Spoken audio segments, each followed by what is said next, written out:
Second picture, Stephen. This wasn't one picture, it was 6, 8, 10. I never could get Stephen right. I could see him in my head, though, close my eyes, and there he was. That first day I was sick to my stomach from the smell of the bus, the dizzying mountain roads. I had been on that bus for hours. It seemed like weeks. The tag pinned it to my shirt, Hollis Woods, Long Island, had rubbed a raw patch into my neck. All I could think about was how thirsty I felt. I imagined ice cubes in my mouth, burning my tongue, ginger ale in a glass that was wet to the touch, root beer with 2 scoops of orange sherbet. I was on my way to a place called Branches to spend the summer with a family called Reagan.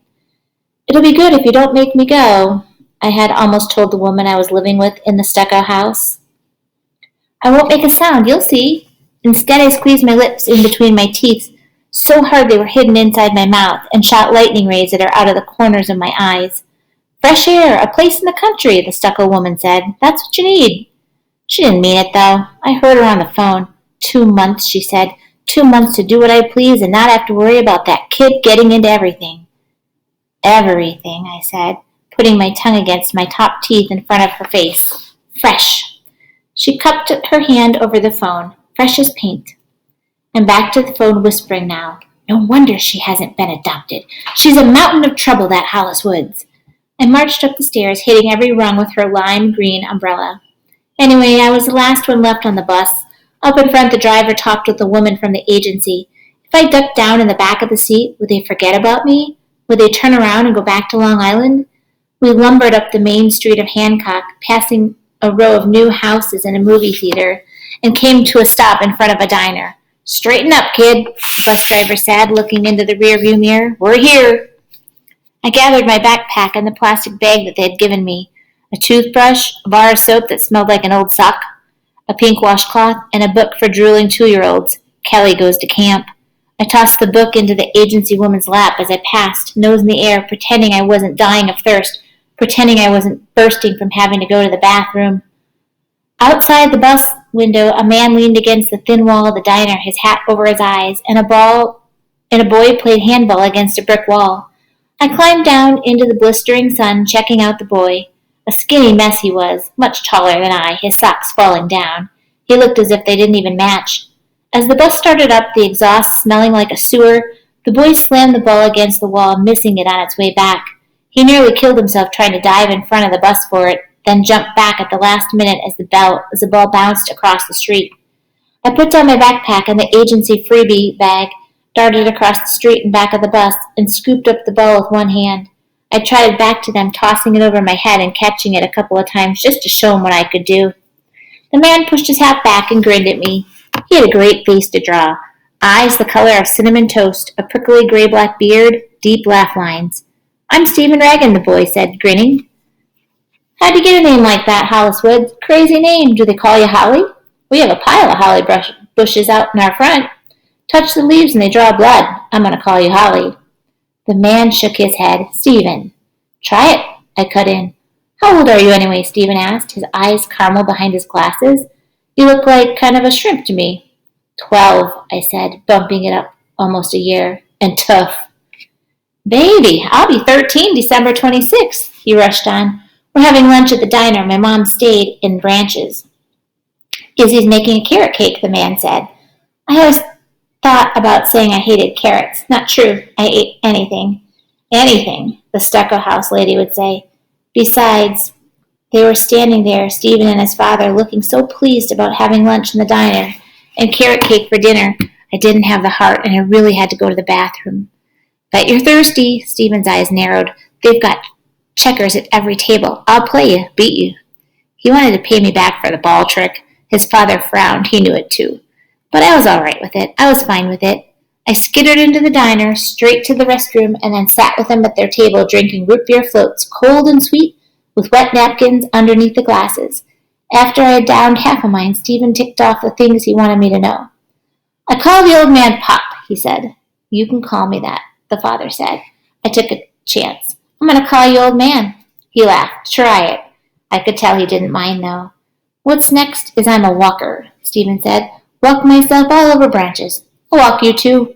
"Maybe," I said. "I know motors," he said. "I drive a truck." "Don't believe that," the old man snorted. Not even 13 years old. I almost drive then, Stephen said, giving me a wink. Legal any day now. The old man rolled his eyes at me. And the last thing, I know tracks. Stephen spread his arms wide. Animal tracks, all of them.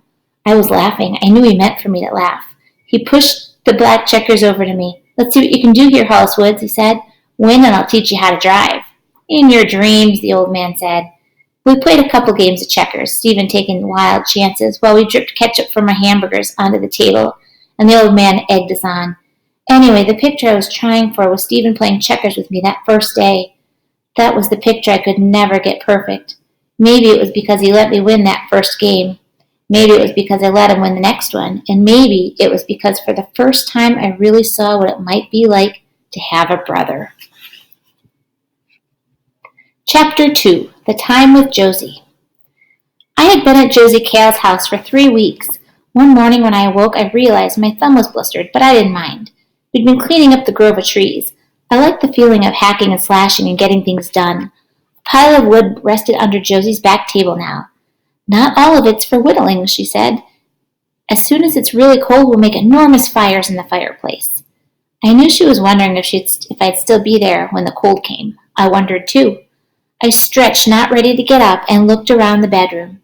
It was wonderful, the first place the sun hit every day, so that squares of light turned the room to lemon gold. I stayed under the rose and white quilt for a few moments, then pulled on my clothes to go down to the kitchen. Josie was bent over the table, eyeglasses perched on the end of her nose, working on a piece of wood.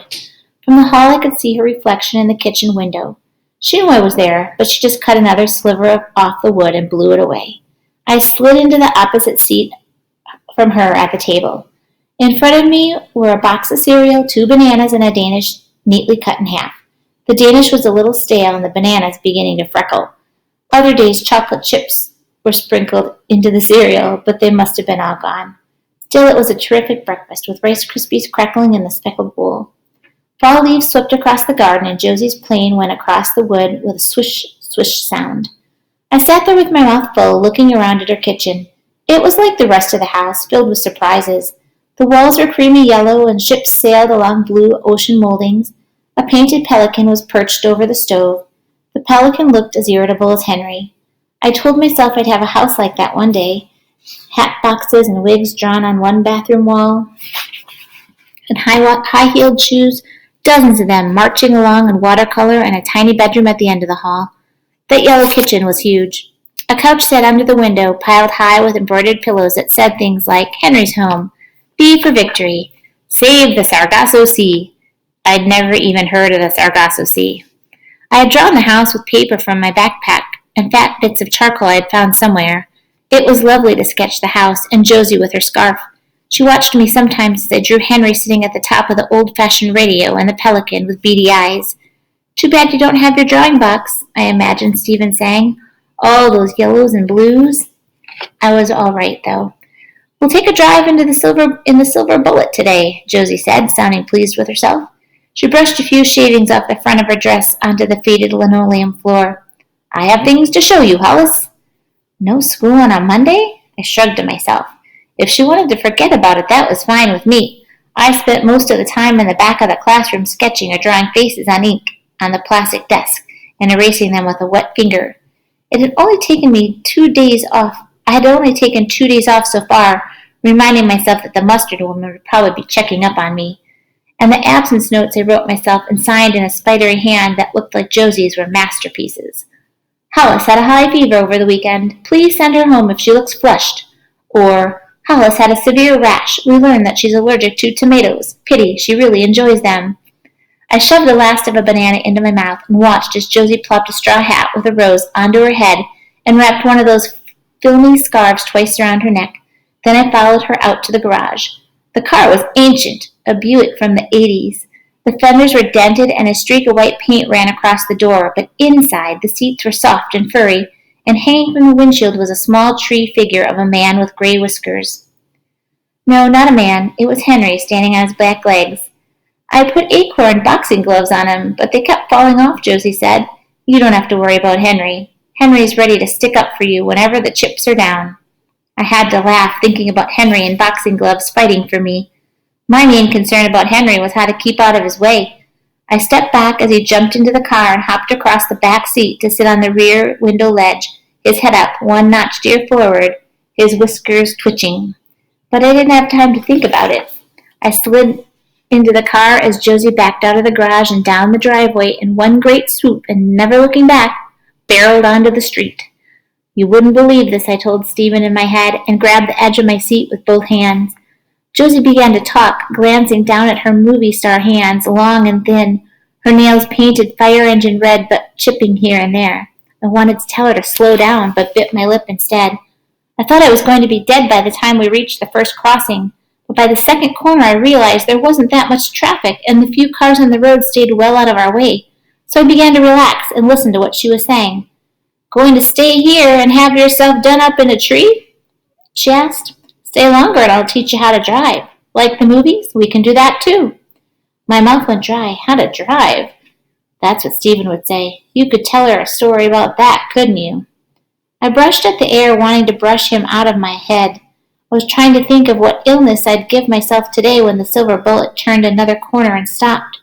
Spread out in front of us was a canal with a few fishing boats, kerosene trails sliding out in back of them on the water, and beyond the boats, beyond the canal, was more water than I had ever seen. It moved and rolled, it shimmered and glowed iridescent silver. The Atlantic Ocean. I itched for a piece of drawing paper. "This is my ocean," Josie said, as if it belonged to her personally, like one of her hats. It was the way I felt about the Delaware River. A pain filled my chest as I thought about it. I wanted to sit in the old man's rowboat, to lean over and put my hands into that clear water, to watch the catfish riding along on the bottom, the schools of pickerel lazing in the warm sun. "So what do you think?" Josie asked. "Bigger than a river," I said, "rougher." I spread out my hands, trying to think of the difference. "It's wonderful, but—" She waited. "You can't get your arms around it." "Ah," she said, stopping to think. "There are saltwater people and freshwater people." She held up her hand. "Then there are some who don't even know enough to fall in love with the water." She looked at me with satisfaction. "But they're not us." I nodded, thinking of how the river might look as it reflected the last of the fall leaves. "We'll get out," Josie said, "and walk along the Jerry." She was singing under her breath now, a bit of a song I had heard somewhere. "By the sea, by the sea." Henry followed us as we went toward the jetty, a path to the sea made out of huge boulders tumbled on top of the other. They were slippery, those rocks, with places your feet could get caught, and I wondered if I should help Josie climb up. But she didn't need help. She swung herself up next to me, her scarf blowing in the wind coming off the sea. "Just breathe," she said. You didn't have to tell me. I had never smelled anything like that. Fresh air, fish, kerosene, and salt. I don't know what I'd do without the ocean. And then we skittered out to where I couldn't see anything but water in front of us. Josie pointed down with one foot. Between the rocks were pockets of water, and some of them had tiny fish swimming around them. Fish so small they were blurs of pewter. In one pool was a crab whose claws were no bigger than my pinky nails. I knelt down on the edge of the boulder and put my fingers into the water, watching the reflection as the water moved, feeling the spray on my shirt. Was there snow on the mountain yet? Don't think about the mountain. I thought about Stephen and the old man and Izzy as I put my hand on my chest because there was such an ache inside. Josie was a statue, standing above me, holding her hat against the wind, her eyes closed, and a half smile on her face. "I thought maybe I'd stay for a while," I said slowly. "As long as you want me to, that is." Josie opened her eyes and beamed down at me. "So if you'd like to work on my tree figure—" She raised her hand to her scarf. "I've already started." And I knew Stephen would be saying, "What are you doing, Hollis?"